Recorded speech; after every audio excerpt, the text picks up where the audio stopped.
The pristine mahogany desk in Richard Bennett's study reflected the twinkling lights of his imported Christmas tree, but his expression remained cold as ice as he stared at his daughter Victoria.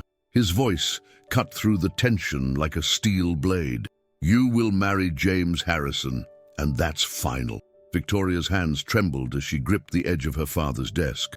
"Dad, he's a farmer. We barely know each other. You can't just..." "Can't what?"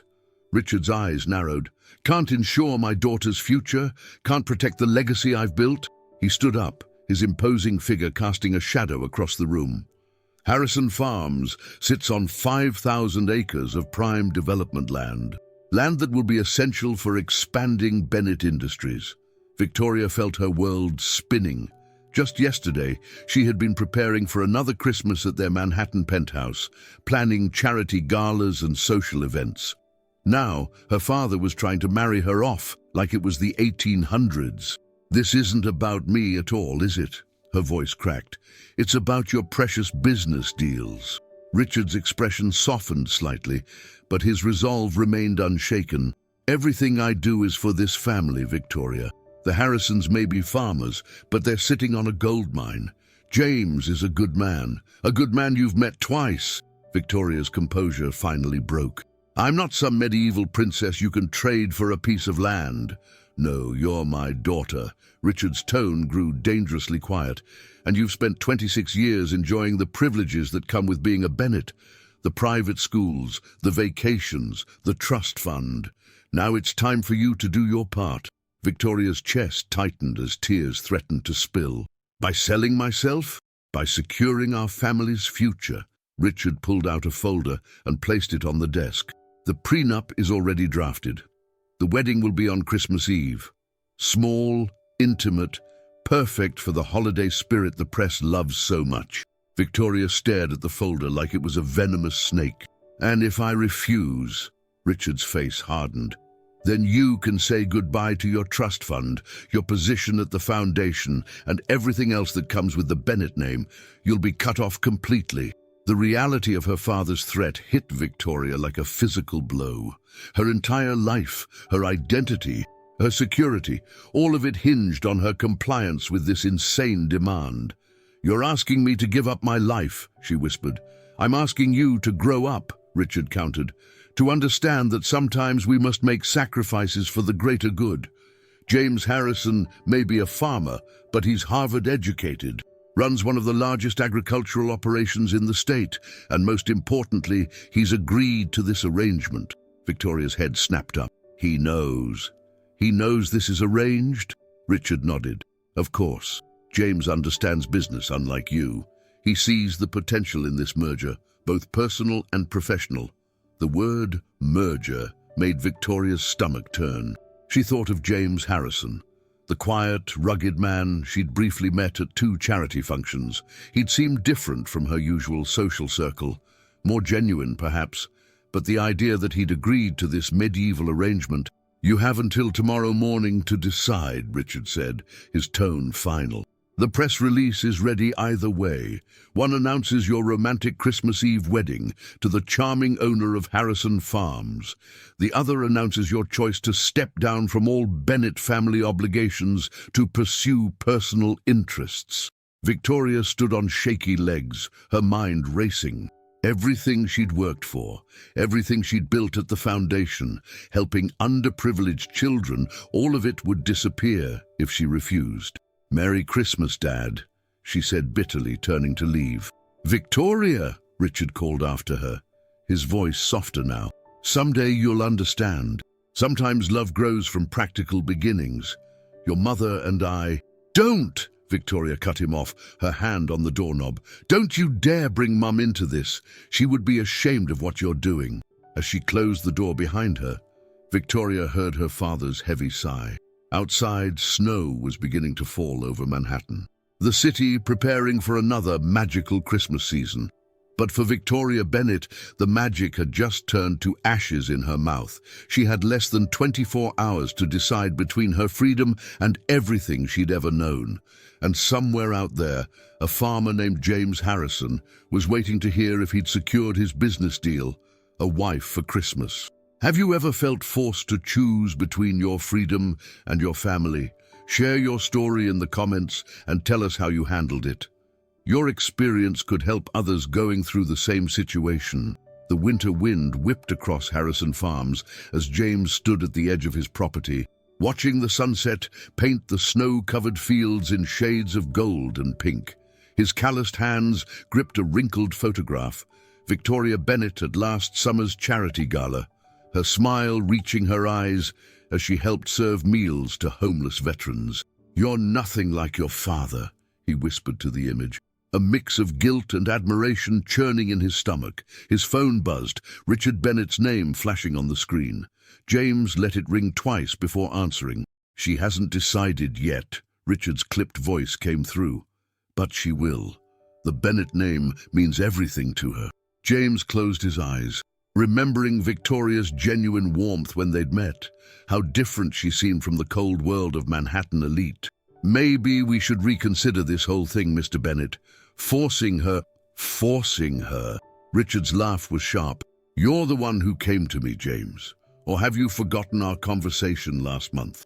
The memory hit James like a physical blow. He had gone to Richard Bennett's office, not to arrange a marriage, but to beg for help. The drought had devastated his crops, and the bank was threatening to foreclose on land his family had farmed for generations. But Richard Bennett had twisted his desperation into something else entirely. "I came to discuss a loan," James said quietly, "not to buy a wife. And I offered you something better, a partnership. My daughter gets the stable, respectable husband she needs. You get the capital to save your precious farm, and I get the land rights I need for expansion. Everyone wins." James looked out over his fields, where his father and grandfather had worked before him, where hundreds of families now depended on Harrison Farms for their livelihood. "And if she says no, then the bank forecloses next week, and I buy the land anyway for pennies on the dollar." Richard's voice hardened. "Your choice, James. Save your heritage and give Victoria a chance at real life away from vapid socialites, or lose everything your family built." The call ended, leaving James alone with his thoughts and the dying light. He walked back to the main house, his boots crunching in the snow. Inside, the warmth hit him along with the smell of fresh-baked cookies. "Jamie?" his mother's voice called from the kitchen. "Is that you?" He found her there, surrounded by Christmas decorations she'd been putting up, despite everything. Sarah Harrison had aged gracefully, her silver hair and laugh lines telling the story of a life well lived. But now worry creased her forehead as she studied her son's expression. "She still doesn't know, does she?" Sarah asked softly. "The real reason for all this?" James shook his head, sinking into a kitchen chair. "How can I tell her, Mom? Hey, sorry your dad's forcing you to marry me, but I actually agreed because I'm desperate to save the farm." Sarah wiped her hands on her apron and sat across from him. "You could tell her the rest, about what happened last summer, about why you really noticed her." James tensed. "That would only make things worse." "Or better," Sarah countered. "The truth has a way of setting things right." Before James could respond, his phone buzzed again. A text this time from an unknown number. "Meet me at Miller's Pond, midnight. We need to talk.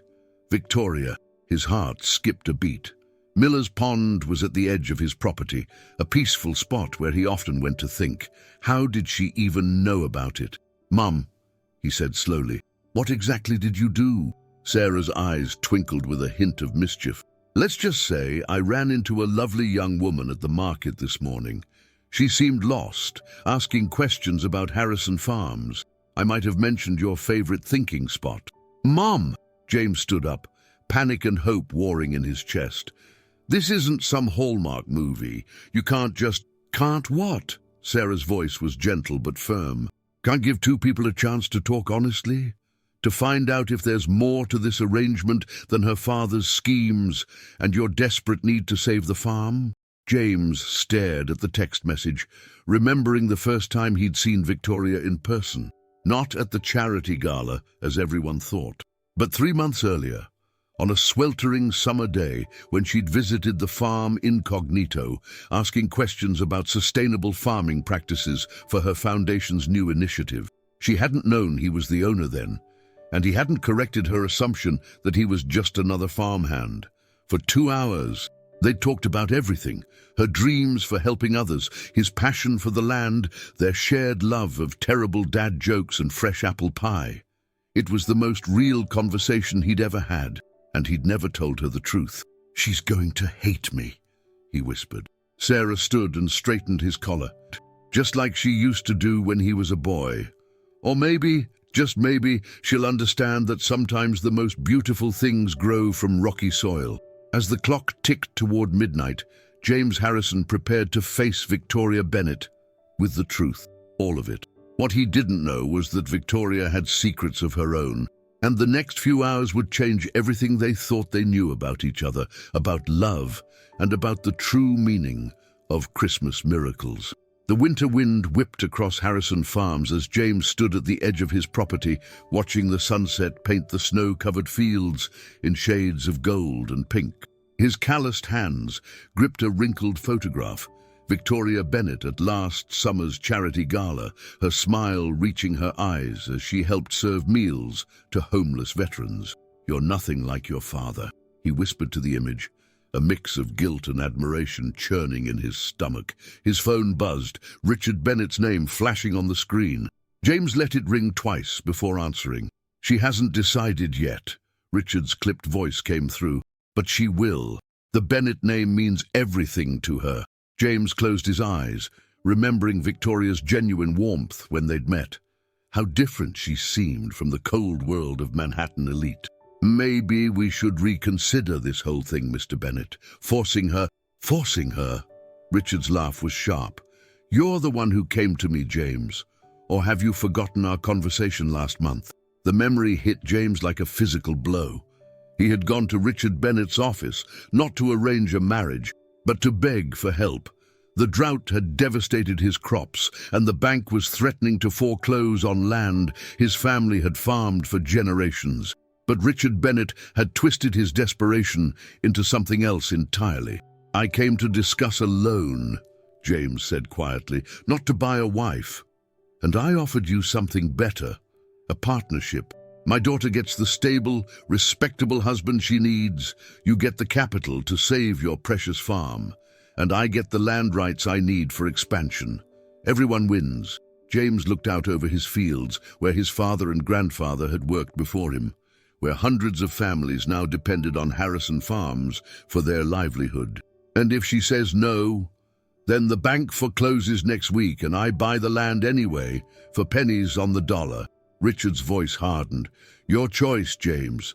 Save your heritage and give Victoria a chance at real life away from vapid socialites, or lose everything your family built." The call ended, leaving James alone with his thoughts and the dying light. He walked back to the main house, his boots crunching in the snow. Inside, the warmth hit him along with the smell of fresh-baked cookies. "Jamie," his mother's voice called from the kitchen. "Is that you?" He found her there, surrounded by Christmas decorations she'd been putting up despite everything. Sarah Harrison had aged gracefully, her silver hair and laugh lines telling the story of a life well lived. But now worry creased her forehead as she studied her son's expression. "She still doesn't know, does she?" Sarah asked softly. "The real reason for all this?" James shook his head, sinking into a kitchen chair. "How can I tell her, Mom? Hey, sorry your dad's forcing you to marry me, but I actually agreed because I'm desperate to save the farm." Sarah wiped her hands on her apron and sat across from him. "You could tell her the rest, about what happened last summer, about why you really noticed her." James tensed. "That would only make things worse." "Or better," Sarah countered. "The truth has a way of setting things right." Before James could respond, his phone buzzed again. A text this time from an unknown number. "Meet me at Miller's Pond, midnight. We need to talk. Victoria." His heart skipped a beat. Miller's Pond was at the edge of his property, a peaceful spot where he often went to think. How did she even know about it? "Mom," he said slowly, "what exactly did you do?" Sarah's eyes twinkled with a hint of mischief. Let's just say I ran into a lovely young woman at the market this morning. She seemed lost, asking questions about Harrison Farms. I might have mentioned your favorite thinking spot. Mom! James stood up, panic and hope warring in his chest. This isn't some Hallmark movie. You can't just... Can't what? Sarah's voice was gentle but firm. Can't give two people a chance to talk honestly. To find out if there's more to this arrangement than her father's schemes and your desperate need to save the farm? James stared at the text message, remembering the first time he'd seen Victoria in person, not at the charity gala as everyone thought, but 3 months earlier, on a sweltering summer day when she'd visited the farm incognito, asking questions about sustainable farming practices for her foundation's new initiative. She hadn't known he was the owner then, and he hadn't corrected her assumption that he was just another farmhand. For 2 hours, they'd talked about everything: her dreams for helping others, his passion for the land, their shared love of terrible dad jokes and fresh apple pie. It was the most real conversation he'd ever had, and he'd never told her the truth. She's going to hate me, he whispered. Sarah stood and straightened his collar, just like she used to do when he was a boy. Or maybe, just maybe, she'll understand that sometimes the most beautiful things grow from rocky soil. As the clock ticked toward midnight, James Harrison prepared to face Victoria Bennett with the truth, all of it. What he didn't know was that Victoria had secrets of her own, and the next few hours would change everything they thought they knew about each other, about love, and about the true meaning of Christmas miracles. Appearances can be deceiving, and sometimes the most genuine people hide the deepest stories. If this story is touching your heart, give it a like so more people can discover that true love goes beyond first impressions. Miller's Pond lay still under the December moon, its frozen surface reflecting the stars like scattered diamonds. Victoria hugged herself against the cold, her designer coat barely keeping out the bitter winter wind. The antique clock on the old boathouse showed 11:55 p.m., 5 minutes until everything changed. She touched the manila envelope in her pocket. Inside was evidence that could destroy her father's entire plan. But using it would cost her more than just her inheritance. The sound of approaching footsteps in the snow made her turn.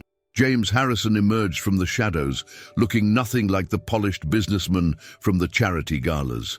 In his worn work coat and boots, with snowflakes catching in his dark hair, he looked real, authentic, and somehow more dangerous to her heart than ever.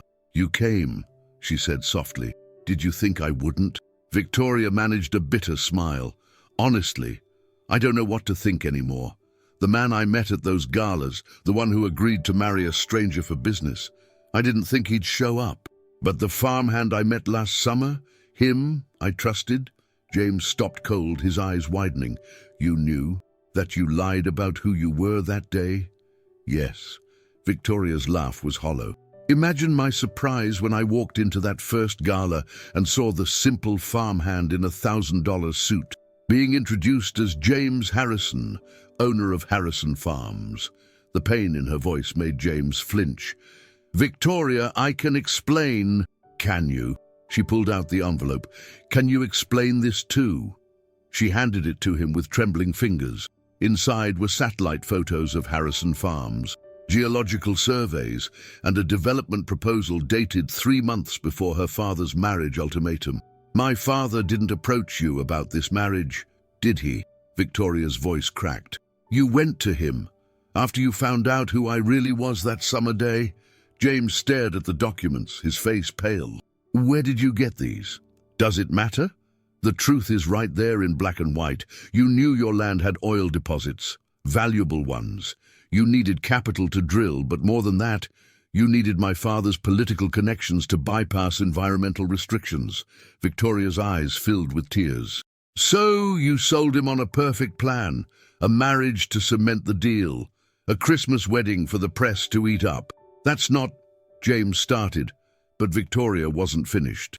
"Was any of it real?" she demanded. "That day in the summer when you showed me the fields, taught me about crop rotation, shared your mother's apple pie recipe.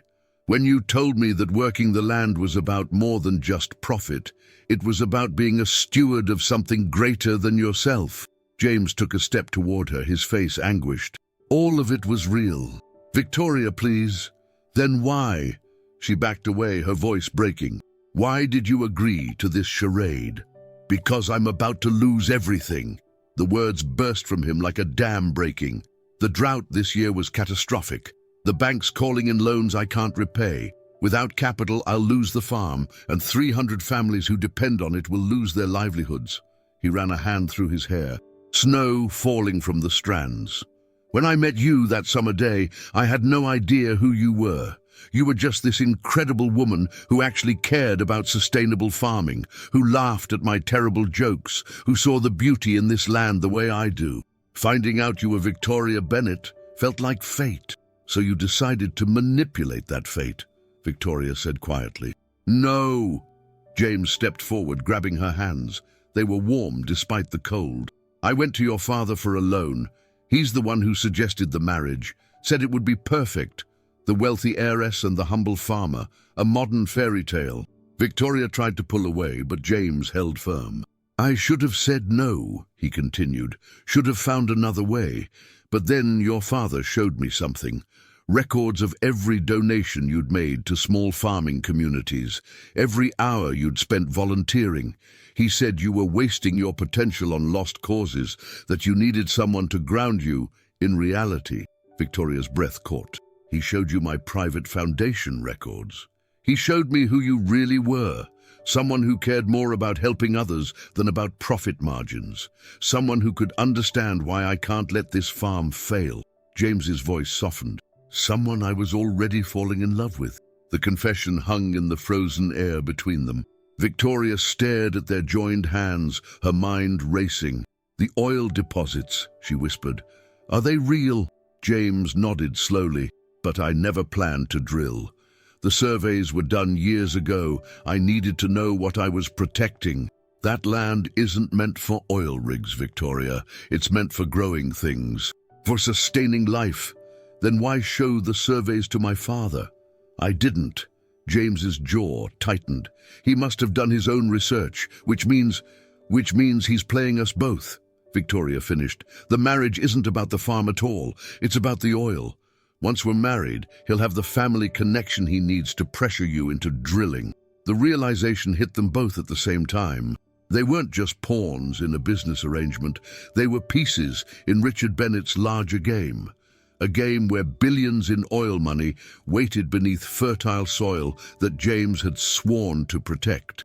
Victoria pulled the small recorder from her pocket and hit stop. Well, Daddy dearest, I hope you enjoy listening to this tomorrow. James stared at the device. You recorded everything? Know your opponent's moves before they make them, Victoria quoted with a sad smile. The one useful lesson my father taught me. But as she moved to put the recorder away, James caught her wrist. Wait, there's something else you need to hear first. Something about last summer. About why I never told you who I really was. The old boathouse clock struck midnight, its chimes echoing across the frozen pond.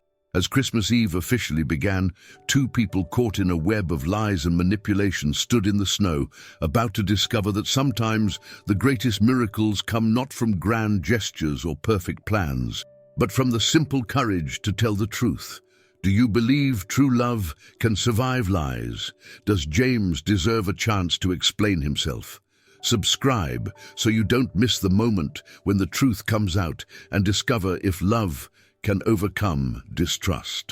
The old boathouse creaked against the winter wind as James led Victoria inside. A small space heater hummed in the corner. He'd prepared for this meeting, hoping she would come. In its warm glow, he pulled out an old leather journal from his coat. Before I tell you everything, he said, I need you to read something. Victoria took the worn journal, its pages yellow with age. Opening it, she recognized the handwriting immediately. This is my mother's. Read the entry from June 15th, 20 years ago. With trembling hands, Victoria began to read. Today, I made a promise I pray I can keep. Sarah Harrison's boy, sweet, serious little James, found me crying by Miller's Pond. Instead of running away like most 8-year-olds would, he sat with me, offered me a cookie from his lunch, and asked what was wrong.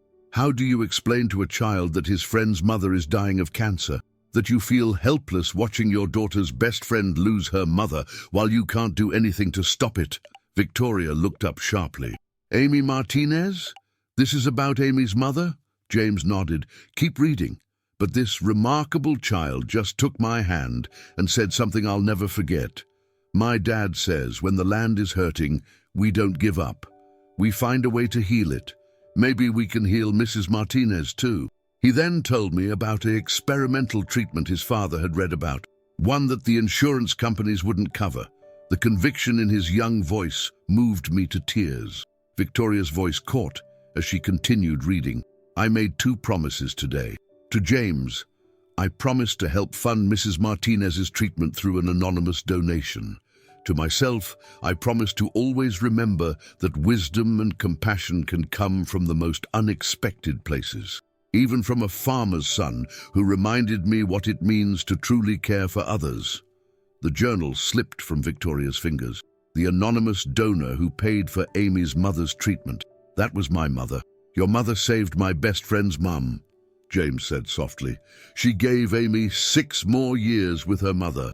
Years we didn't think were possible. Victoria sank onto an old wooden bench, memories flooding back. I remember Amy. She used to come to the farm every summer. I always wondered why she stopped visiting. After her mother passed, it was too painful for her to come back. James sat beside Victoria. But your mother's kindness changed all our lives.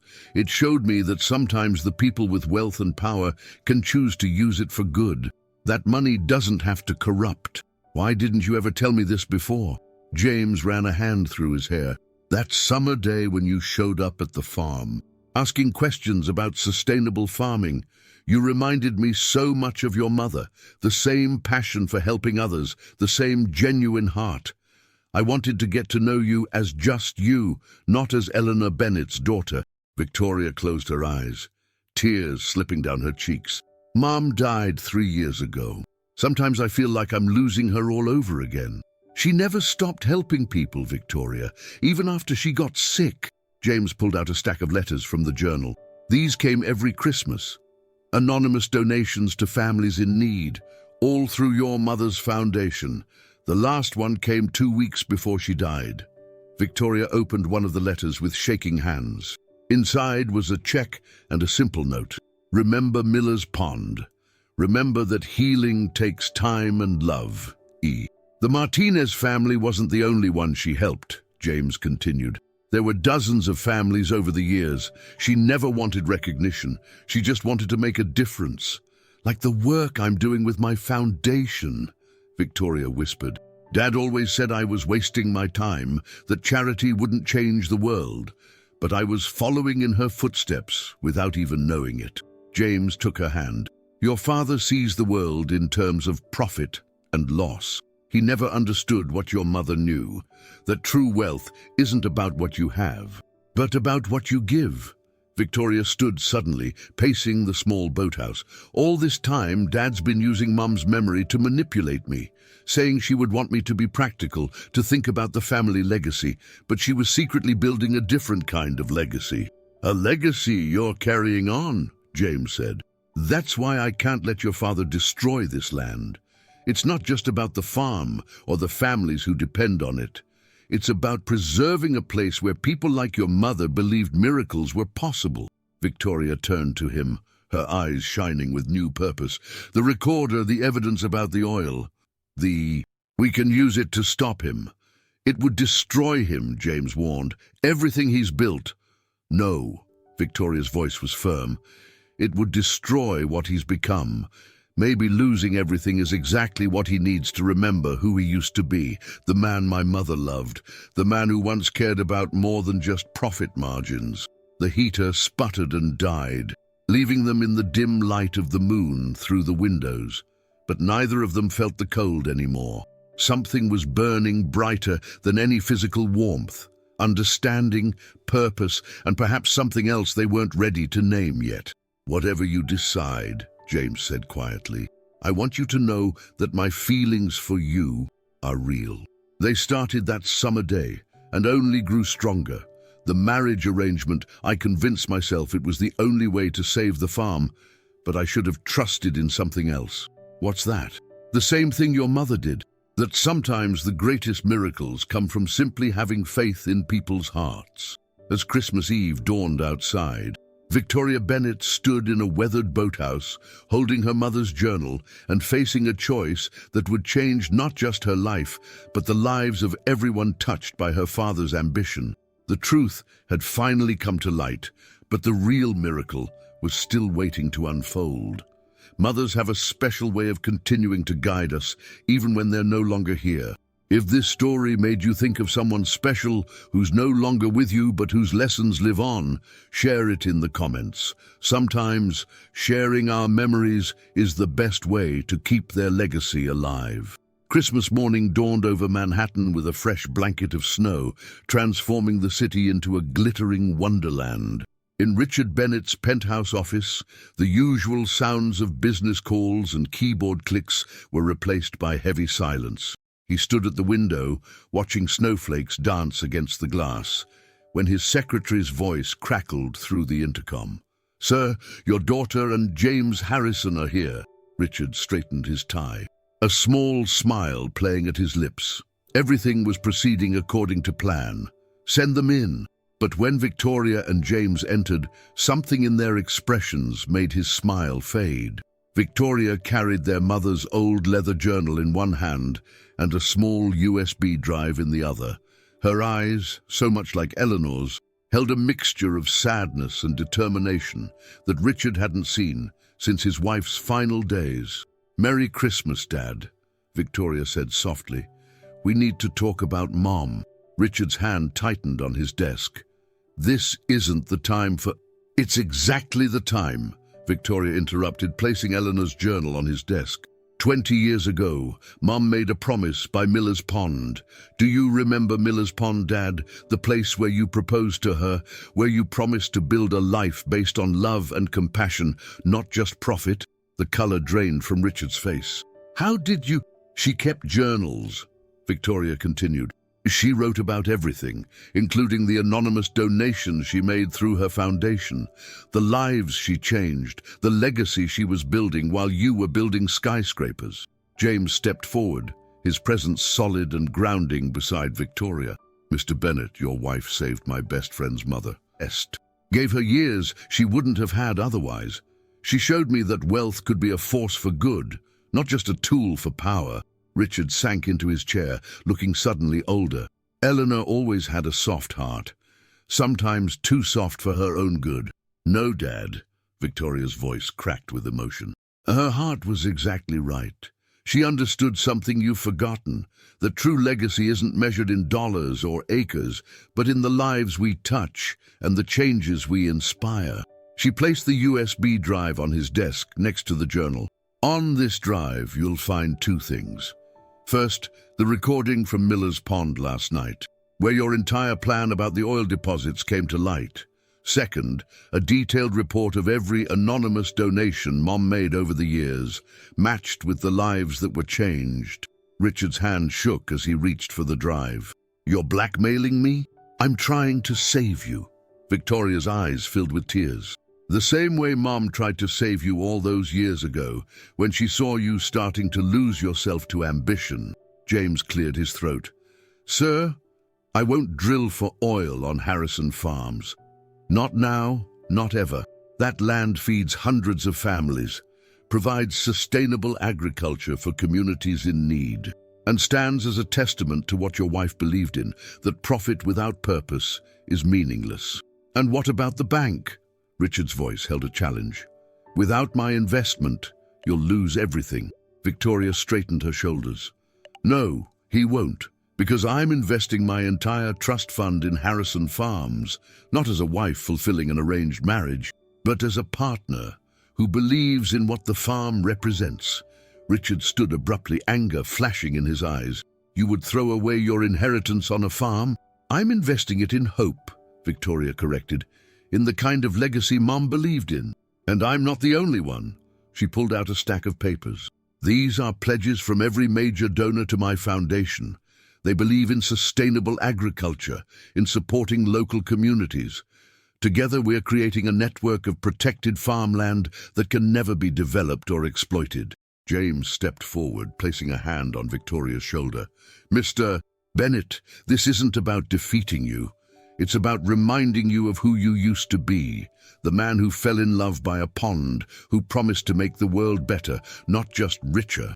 Victoria opened the journal to a marked page. Mum's last entry, 2 days before she died. Would you like to know what she wrote? Richard's hand trembled as he took the journal, his eyes falling on his wife's familiar handwriting. My dearest Richard, if you're reading this, I'm gone. But I hope you'll remember the man who once sat with me by Miller's Pond, dreaming not of empires, but of possibilities.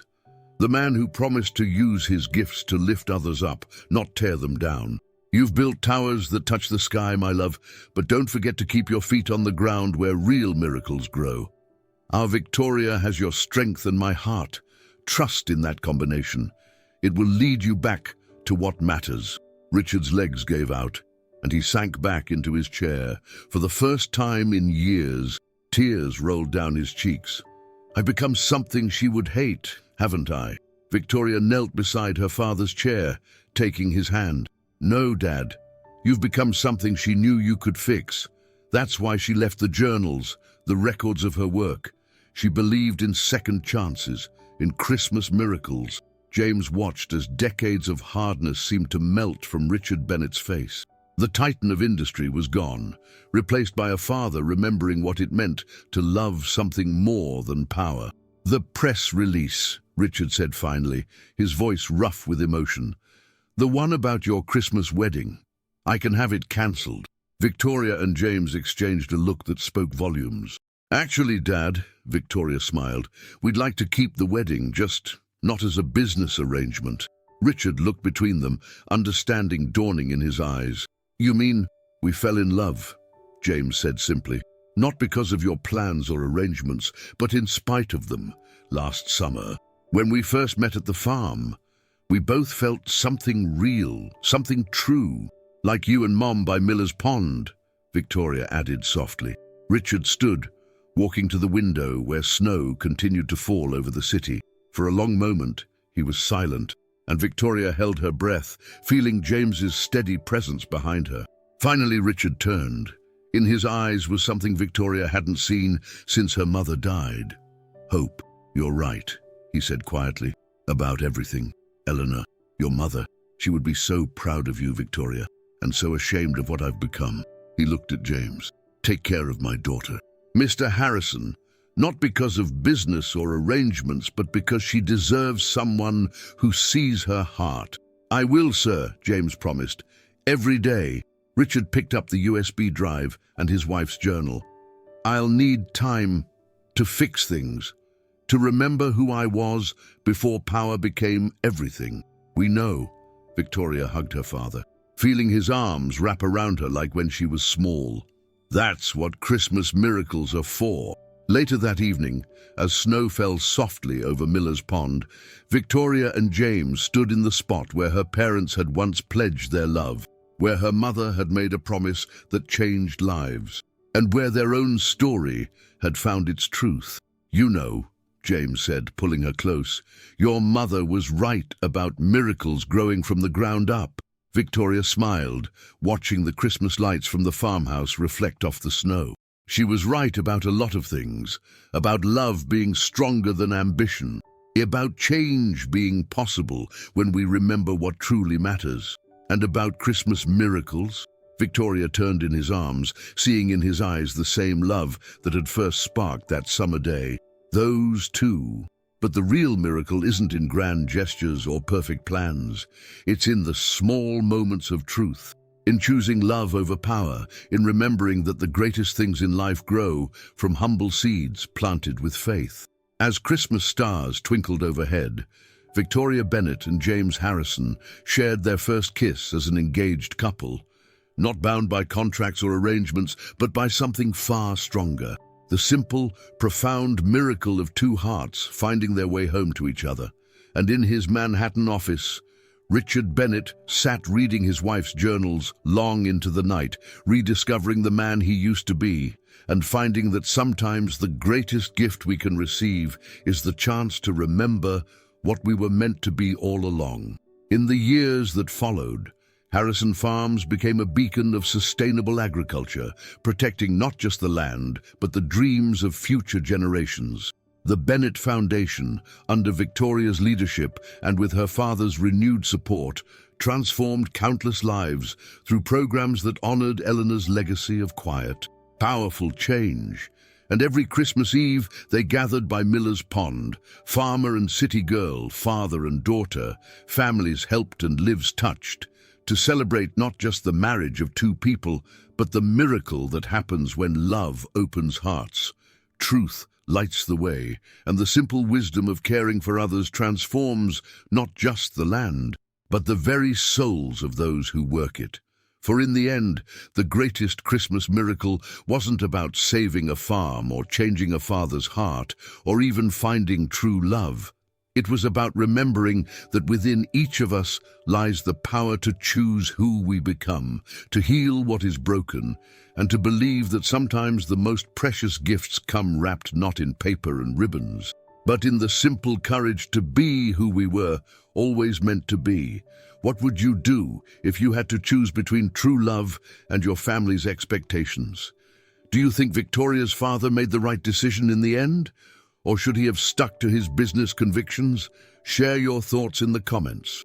Your perspective could help someone in a similar situation. If this story touched your heart, give it a like so more people can discover it. And don't forget to subscribe. Your support allows us to keep sharing these touching stories every day. Stories that remind us there's always hope and that true love can transform everything.